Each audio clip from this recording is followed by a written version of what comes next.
Reset. You check Weekend Gabe. This is a new endeavor for us where we're talking with others who've been putting in work, who got new music.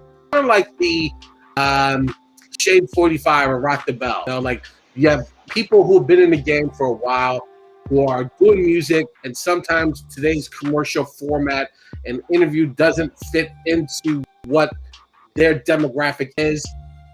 We're trying to change the narrative on that with a space for people who are respected, who have talent, who have skill, and who have been doing this for a while to come on.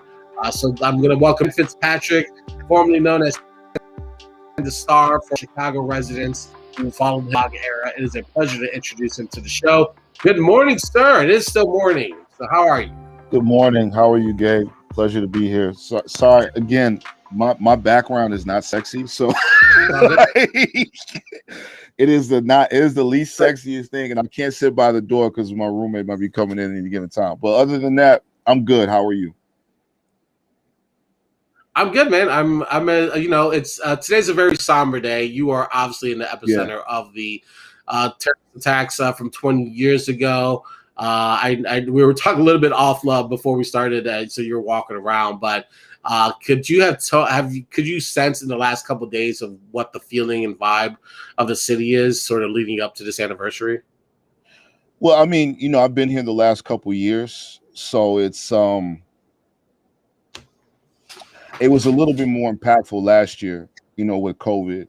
And then you look up, like last night I was listening to, I'm releasing the album and I'm listening to what people are listening to, and Hollywood Together. There's a line in there that said the stars shine forever, and I'm looking up at the sky, and of course you could just see the lights from 9/11 just shining up. So it's always been a very somber mood around this time. There's so many people who lost loved ones, who lost a lot of the integrity of what the country was about, and a lot of not the sovereignty, but a lot of just that security blanket that, we can't be, we're number one, we can never be touched. And, that sort of thing kind of comes back. For me, it's more of a reminiscent thing of where were you when this happened?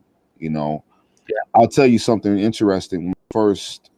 When I first stepped foot in this city, it was by Wall Street and Broadway. And as soon as you get off the train, the first thing I saw was the Freedom Tower. And I stood there for like 15 minutes and just stared at that, because I'm like, damn, that's fucking history right there. You know what I'm saying? Like, you never really get that much of a chance to kind of like, especially if you're not from here. Right. And then, so I mean, for me, it was like feelings around here. It's a tragedy. It's something that I hope to God it never happens again. But oh no. So you've been in LA. We're talking offline. Like, so this marks your fourth year. LA, New York, 4 years. Chicago. That's a huge transition for anyone to make. And before you made your trek, you were beginning to during the height of the blog era. You're putting out mixtapes. You're DJing. There's pieces out there. I interviewed with you. You were like Chicago Now. People were blogging about you back then. So like you were starting to build this somewhat of a fanfare of releases. But what made you feel like you needed to explore other opportunities to get more eyes on either the music or to find a new setting to reintroduce yourself? I was working, and Drum Bar is at the Raffaello Hotel. It's owned by a company in Miami. So at the time, what they were doing was, and this is something that we know in the DJ industry in Chicago. The DJ industry in Chicago, a lot of the venues are very racist. I hate to say it, but it's the truth. They don't patron to the hip hop or cultured audience. They tend to like pattern themselves to the farmers and people who have money, right, and have white money. And that's known. It's a veteran thing that we've known in our industry for a while. So like down the street from me, Mac and DJ PC3, they were DJing, and they had got shut down around the same time that in the Raffaello Hotel were like, look, so we're going to pivot. We're not going to do anything. Like, we're going to keep people in the building. We're going to be promoting more to weddings and things of that nature. So you have a company in Miami that's trying to run a bar in Chicago that has no connection to the people there at all. And this is just situation. I mean, this is just like, that was all that broke the camel's back, but that was like the camel's back was about to be broken. So that, along with the factor of venues closing down, our culture is just shrinking, and there's just not places for us to be and for us to go, and you can't really promote and sell this shit no more. So, you know, that led from one thing to the other, because I had quit my job to DJ full time, and I'm like, this is a dream come true. You know, I was doing a 10 to 3 residency on a Saturday night, fresh out of DJ school, unheard of, at a hotel, killing it, at a perfect hotel. This hotel was like perfect. The drum bar was a perfect room for me to play. I loved it, and it was Central Kim Fitzpatrick or Kim the Star, or whatever. But and it made a lot. It's not your fault. The straw that broke the straw that's back. I quit. They said they wanted else, and I said, "Fuck it." That was pretty much it. I just, the energy, you know, and a lot of people didn't come out and support. One thing with, you know, you have a son and everything like that. A lot of people have kids, but it's just, it is what it is. And then when you're trying to do these culture things, like, we have to back each other. And you know how it is in our city, bro. Like, it's hard to get people like kind of push and stuff like that unless it's something in it for them. So it was just, I needed to go do something else. God knew I needed to go do something else, and God pulled me out of that situation. So that's that. So the new album, The Cost of Living, I had a chance to, you shared it with me. I had a chance to listen to it. I was listening to it last night and this morning again. There's a lot of like really deep reflection and some really dark spaces that you're like kind of like, you know, using your voice to shine light on. And, you know, like a lot of it resolves a lot around relationship building and kind of like sometimes even the negative side of being in relationships and things that happen inside those relationships. You know, like, and you kind of hint at some like attempted suicide, miscarriages, you know, like the sometimes the things that are sins that we hide in our past, you know, with no enemies. So let's talk a little bit about kind of like why now is an important time for you to kind of highlight and speak on these really sometimes sensitive subjects. You know, that's always been my thing. Is always been to try to go not forbidden, but kind of just places that are just not comfortable. You know, and this is, you know, what we do is an art form, and we're supposed to express ourselves and music is one of the greatest ways to reach in someone's life and try to find relative factors of things. You know, when you look at, if I look at some of the guys I grew up, even, you know, even some of my own cohorts, like, you know, Neek, Sincerely Yours, and stuff like that. Like, a lot of times we go into those places that are vulnerable, you know, places we're ashamed of or something like that. Even like the whole line about the miscarriages and stuff. I've never had one, but I've been so close to them. I've been so close to people who have tried to start families and people who've had these broken situations. It's just, you know, it kind of just slips off the tongue for me, you know, to say that we had something, but then it, you know, and it's so happened, and so many times I've seen that. So for me, it's so close to home that to just make a song about pop stuff like that, it just wouldn't feel right. Yeah. The mood of the music is definitely like this adult theme, you know, like so it feels like you're speaking to an audience that, like you mentioned, that have experienced these things as well. So when you're writing and you're putting together these song structures, and it looks like Hezi Beats when you're working with work with them. Like, was there a initial strategy of like this is exactly where we need to be angling towards with these stories?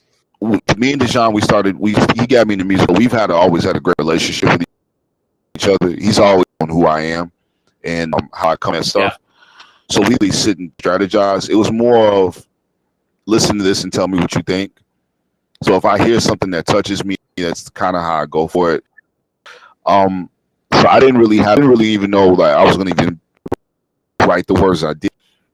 I just knew that I wanted to be as honest as possible. Right. And then I mean definitely it feels like you're writing out sort of like this analyzation, and maybe that's what the title of the album, The Cost of Living, is like. There's all these emotional achievements, whether bad or good, that happen throughout someone's life, and we just have to sacrifice at some point, to get to the next day or to get to the next achievement. And there's always going to be these things, good or bad, that are going to just keep happening. And I kind of, when I was listening to that, that's kind of the way that the vibe of the album the felt when I was shifting through it. It's just like, these things that, like you said, are uncomfortable. They're happening to people every day, but we're going to talk about it on this album. Yeah, yeah. One thing I told my mom is that I've come to this realization, so many times, like let's say, um, you win Grammys or something like that, right? That's a small achievement to the everyday life that you have to live to write, so create music, deal with mixers, to deal with family, to deal with your everyday living situation. Like those are the constants that you really work through the entire time. And every so often you might get accolades for the work that you do. You might get a pat, Right. but those pat on the backs are few and often, especially as you become an adult, and you're growing more and more in this life. Someone who's more of a on the back of life because you're preparing to die. The everyday living, just the everyday staying with your doubts, fears, hopes, dreams, realities, fallacies, all of those things come into play on a day-to-day basis, not just for Ken, not just but for everybody else in the world. You know what I'm saying? You got to take care of your family, you got to take care of your kids and stuff. That's a day-by-day reaction. Like I'll see your son and, hey, what's going on? And but you got to spend the next to your life with this man.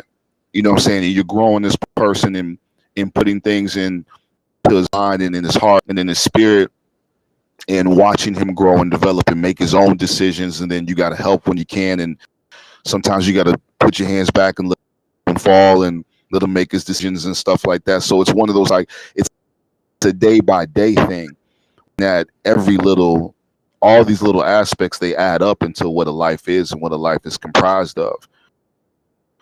Right. So, again, like those that kind of go without being spoken of. A lot of times these days they'll talk about all the accomplishments, or someone wasn't there for me in my life. Okay, but why wasn't that person there for you in your life? What happened? We don't really talk about the underbelly and stuff like that as far as what's really going on. So like I said, it's a great area for me to kind of tap into. Is that always going to be the case per album with me or per project? No. I think this time it was a good time to put it out because of where we are right now. Looking at the way COVID-19 has shaped the world and how tossed everything on us up front, when you can see exactly what was happening underneath. The way that even now the cost of living, like they cut the unemployment stuff. You know what I'm saying? Like that's what the thing, like that's a reality now we have to live through. About riding in boats and fucking somebody's bitch. That stuff comes from a place. And Sure. we don't, again, hip hop, it doesn't really allow you, the radio doesn't really allow you to explore that. They allow you to explore your feelings through love and relationships that way, but not so much yourself, and not so much what's behind those relationships and what's making you do things. I've kind of come to grips, and I'm a subconscious rapper. I'm not a conscious rapper. I'm a subconscious rapper because there's something behind the consciousness of the decisions that we make And what are Sure. those things? What are those tragedies, and where do they come from? And again, my brother, you could rap about how your family died or your brother died or got shot up by gangs, but in that gang situation place, you got into a gang for a reason. You got started picking up and playing with guns for a reason. Like everything has an origin, like that. You talk about like the spirituality of moving to New York, but there's some spirituality baked into the record as well. Talk about like, was that did your spirituality guide you during the writing process, and how much so? Oh, absolutely, absolutely. I mean, I put God first in everything. Yep. God pretty much writes. God pretty much it takes control of the pen. I tend to get out the way a lot more times. And even writing about things I don't feel comfortable about, I just have the courage and the strength from the Lord to deliver those words, because I don't know who I'm talking to sometimes. Sure. You don't get the chance to always shake hand that listens to your music and stuff like that. You don't get a chance to always vibe with everybody. So the people that you can and that you do, they'll let you know if you on point or not and stuff like that. That's why I share with my family and close friends like you, Drunk, and stuff like that. People that know me, and those who don't know me, those who've gotten to get to know me or something like that, or people who just are just music lovers, or people who just want to hear something different. So I don't know what in their lives, you know what I'm saying, or where you could be at or what you could be facing. So that's why I let God kind of just flow through whatever I'm trying to do. I'm not the most spiritual person in the world. I'm not like the holiest vessel, but I do know my priorities and where they stand when it comes to this music and why I do it. And I know that my gift is supposed to be meant to reach someone's life and help someone, and to be a voice sometimes for people who just don't have the courage sometimes to find the words to say what's on their heart. So if someone else can actually comprise that in a form of a medium of expression such as music, it's helpful sometimes to deal with some things that you may not really know what's going on underneath the surface with certain people, but they have certain remedies for it. So to be a part of that, that's the most beautiful thing. Yeah. The Cost of Living, the new record from Ken Fitzpatrick, who's joining us today. How much do you still miss Chicago? Before we let you go. I don't miss Chicago because I'm always there. Like I'm never leaving. Like I got plans and stuff that we're doing in Chicago, so I'll never be away from home. And I knew that coming to New York that I was always going to be back home. Yeah. I might not be there all the time, and sometimes it's funny. It's funny because every time I come back home, um, it's different living in New York. The buildings are bigger. The city's bigger. Yeah. So this is a workplace for me. Chicago is now really just home. You know, I've learned to, and now it's not a workspace, but home. My mother's there, my dad's there, my family's there. My first businesses are there. I still have my business partner there. So it's home, and it's never going to stop being home. So I don't miss a place where I'm already at. You know what I mean? Gotcha. I feel you. The new record, The Cost of Living. I know you have it on YouTube, but what's the plan to roll this out? I think next week. So Dijon wants to. He had some issues with his computer. So he didn't get a chance to do all the touches and the mixes that he wanted to do. Yeah. He's planning on. He called me before I got on this thing with you, but I got to call him back. But the plan is to release it next week on all streaming platforms. That's what he wants to do, and go from there. So right now we're just doing a soft release. It's just listen to it, tell me what you think, and then we're gonna go after the buyers and sellers next week and stuff like that. See what we can do with that, and then we'll lead that to a video and so on, and see right now which one's the more popular record that everybody likes, to know which video to go after. Yeah. My favorite so far is the Hollywood record.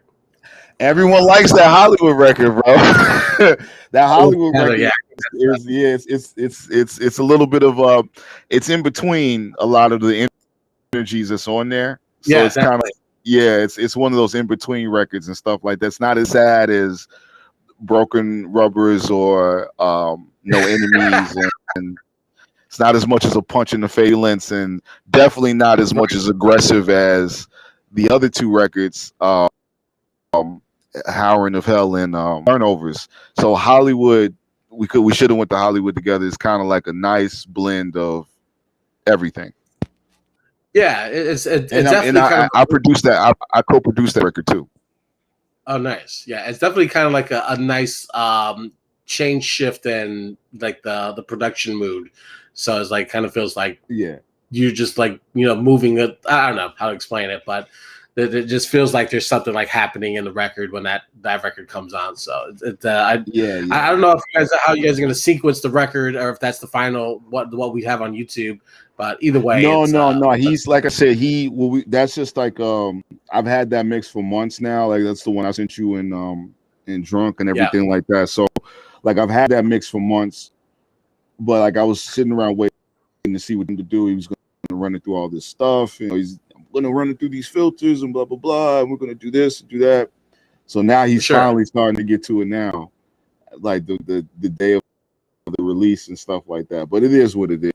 Obviously with Kanye and Drake and stuff like that, obviously releasing albums has become very different too. It's become more of like a workspace kind of deal. I wish it was a little bit more congruent and together. But that's okay. I mean, it's as long as we don't really have the marketing budget and all that crazy shit, so we don't even need it. I mean, look at my marketing budget. I got a bunk bed above me, so I'm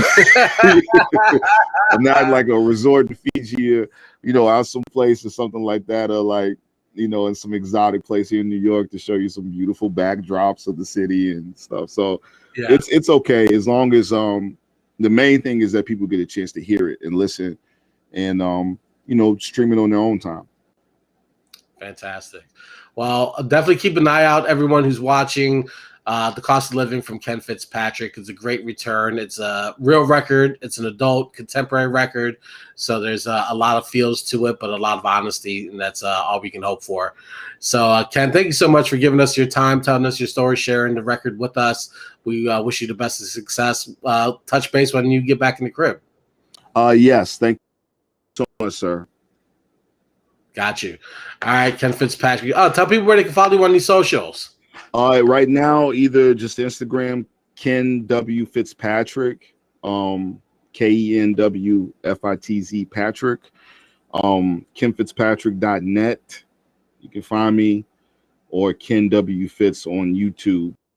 So a lot of those places already have links to the website or free format. Really, where you should really catch me at is free format DJs on Instagram, free format DJs or freeformatcrew.com. All right, there you go. All right, Ken, enjoy the rest of your day. I appreciate you giving us your time. Gabe, thank you and so much. Best of luck with this platform. This is a good listen. Let me tell you something. I encourage you, keep doing this. This is good that you reach out to people like this. We have to really come out and support more of not local or independent radio broadcast or podcast. What we have to do is we have to support each other. Again, it's tougher with the majors right now. And I've noticed that when I was on the program with Drunken Monkey, like it's better I'd rather have 1,000 interviews with like guys like yourself as opposed to waiting for one big Vanity Fair interview where it can reach millions, but I'd rather reach people who care, who want to hear, who want to talk, and who want to engage in conversation about my work. So this is such a wonderful platform, man, and I encourage you to keep going. Man, I appreciate that. We have no intention of stopping anytime soon. So, but yeah, thanks so much for giving us your story and also just the support as well. So it goes both ways. Thanks, man. All right, Gabe, I'll holler at you, bro. Be good, okay? I appreciate Ken Fitzpatrick joining us here on Weekend at Brunch, our introductory episode. Give us a follow on these social medias, Weekend Gabe and Weekend at Gabe's. That's home base for us.